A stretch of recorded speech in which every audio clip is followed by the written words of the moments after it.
Hai semua, ketemu lagi sama aku Luna. Selamat datang di channel Ngomongin Uang. Kamu tahu nggak, beberapa bulan lalu, Bank Indonesia baru aja nerbitin rencana tertulis pengembangan bentuk uang rupiah digital baru, yang bakalan pakai teknologi blockchain.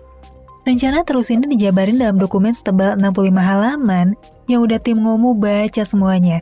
Dan di video kali ini, aku mau jelasin tentang semua hal penting yang perlu kamu tahu tentang bentuk uang rupiah digital baru yang bakalan dibikin sama bank sentral negara kita.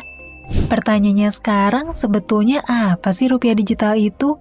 Apa bedanya sama uang di rekening tabungan bank atau aplikasi dompet online kita? Bukannya semua itu juga uang elektronik digital ya? Terus apa bedanya sih sama stablecoin kripto yang nilainya dipatok rupiah? Kan sama-sama pakai teknologi blockchain juga. Emang apa istimewanya rupiah digital ini? Di video kali ini, aku bakal jelasin apa bedanya rupiah digital sama uang elektronik. Aku juga bakal bahas gimana sih rupiah digital ini bisa ngubah banyak hal dalam perekonomian kita di masa depan. Tapi sebelum itu aku mau jelasin dulu nih latar belakang, kenapa sih Bank Indonesia mau nerbitin rupiah digital? Emangnya uang elektronik di bank kita nggak cukup praktis ya?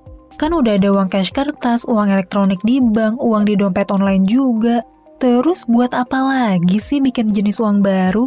Jawabannya, karena uang digital ini bisa jadi solusi modern buat banyak masalah dalam sistem pembayaran dan infrastruktur keuangan di negara kita yang bisa dibilang belum efisien.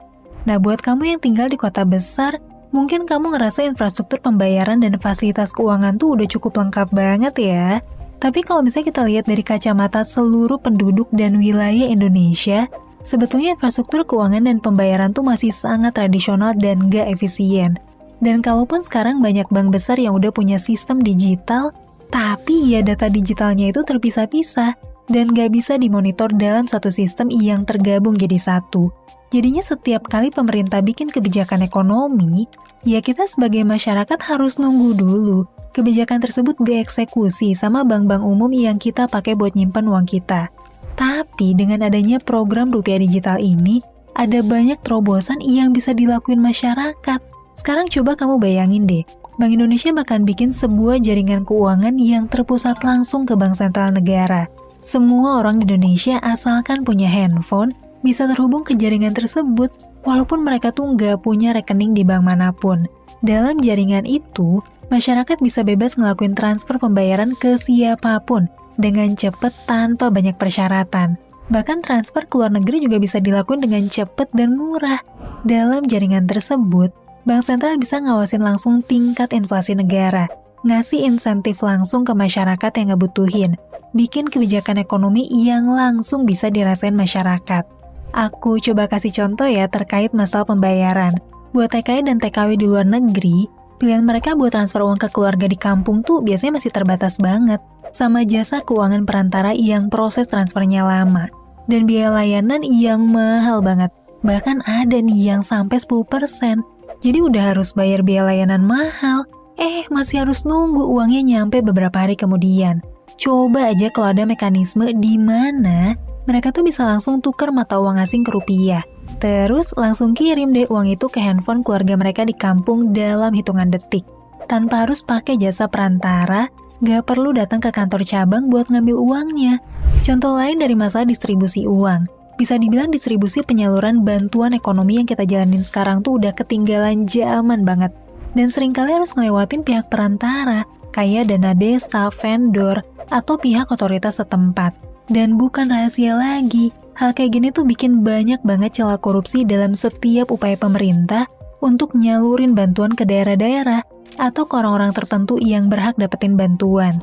Masih ingat kan kasus korupsi bantuan sosial waktu COVID 2 tahun lalu? Semua itu bisa terjadi karena distribusi bansos nggak langsung tepat sasaran ke pihak yang ngebutuhin. Dan sistemnya nggak termonitor secara langsung. Coba aja kalau ada sistem yang bikin semua bantuan pemerintah kayak subsidi, bansos, keringanan pajak, ataupun program beasiswa pelajar bisa disalurin langsung dari pemerintah ke handphone masyarakat terpilih, atau ke pihak-pihak yang emang berhak buat dapetin insentif dari program pemerintah. Dengan begitu, tindak korupsi bisa dicegah, dan semua bantuan pemerintah bisa efektif tersalurkan dengan tepat sasaran.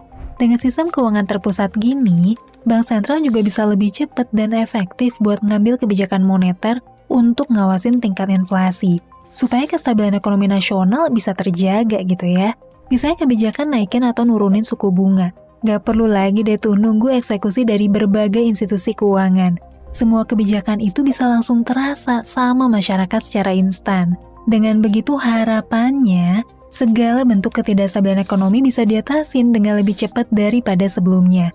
Wah, keren banget ya kalau bisa kayak gitu. Yap, dan sebetulnya program digitalisasi mata uang ini nggak cuma dilakuin sama Indonesia aja loh. Ada banyak negara lain yang udah mulai ngembangin sistem ini juga. Kalau di luar negeri, program digitalisasi mata uang ini dikenal dengan nama CBDC atau Central Bank Digital Currency. Dan sampai dengan video ini dibikin, udah ada 105 negara yang lagi mengeksplorasi dan ngembangin CBDC. Oke, dari tadi kan aku udah bahas nih banyak sisi positif dan peluang yang bisa kita rasain dari program rupiah digital ini. Sekarang aku juga mau bahas tantangan dan juga potensi risiko dari program ini ya. Nah, kayak aku jelasin sebelumnya, program ini tuh bakal bikin bank sentral punya kontrol penuh terhadap penerbitan, peredaran, pembekuan, penyitaan, percepatan, maupun perlambatan uang beredar. Dan sistem yang sangat powerful ini bisa jadi pedang bermata dua, khususnya kalau kebijakan pemerintah nggak diawasin secara ketat. Dalam hal ini aku nggak bahas pemerintah Indonesia secara khusus ya, tapi pemerintah di setiap negara secara umum. Sederhananya kalau pemerintahnya punya sistem demokrasi dan penegakan hukum yang baik, CBDC bisa jadi senjata utama dalam merangin korupsi di negaranya. Tapi kalau negaranya dipimpin sama pemerintah yang tiran atau diktator, CBDC ini bisa jadi senjata buat ngebungkam suara masyarakat atau kelompok tertentu yang jadi oposisi politik pemerintah. Karena dengan sistem ini, pemerintah yang diktator bisa aja dengan gampang ngelakuin pembekuan rekening atau penyitaan aset terhadap masyarakat yang dianggap nggak patuh sama pemerintah. Jadi memang dalam penerapannya, diperluin bentuk mekanisme pengawasan atau yudikatif yang kuat, supaya bank sentral tetap bisa ngejalanin perannya dengan prinsip keadilan dan demokrasi. Selain itu ada satu hal yang jadi risiko yang dikhawatirin juga nih terjadi dalam penerapan CBDC, yaitu sistem keamanannya. Sistem keuangan yang terpusat tuh sebetulnya sangat mengundang para pelaku kejahatan siber alias para hacker buat bisa ngejebol sistem keamanan CBDC. Makanya implementasi CBDC ini harus punya sistem keamanan siber yang super kuat dan juga berdaulat tanpa harus bergantung sama teknologi dan para ahli dari negara lain. Karena yang dipertaruhkan dari sistem ini adalah jaringan ekonomi dari seluruh masyarakat yang ada dalam satu negara. Nah, itu tadi pembahasan aku tentang CBDC dan juga program rupiah digital. Di satu sisi tentunya kita perlu mengapresiasi dan juga mendukung upaya pemerintah dan bank sentral buat ngelakuin terobosan modern terhadap sistem keuangan negara kita. Tapi di sisi lain kita juga perlu secara ketat ngawasin implementasi dari program ini, supaya nggak disalahgunain dan jadi risiko yang sangat besar buat ekonomi masyarakat kita. Aku harap video ini bisa bikin kamu paham tentang apa itu CBDC, dan apa bedanya sama uang elektronik biasa. Kamu juga jadi lebih paham apa aja sih potensi kelebihan dan juga potensi risiko yang bakalan hadir dari program ini. Semoga apa yang aku bahas kali ini bisa bermanfaat dan nambah wawasan kamu ya. Sampai ketemu lagi di video selanjutnya, tetap di channel Ngomongin Uang. Karena ngomongin uang, gak ada habisnya.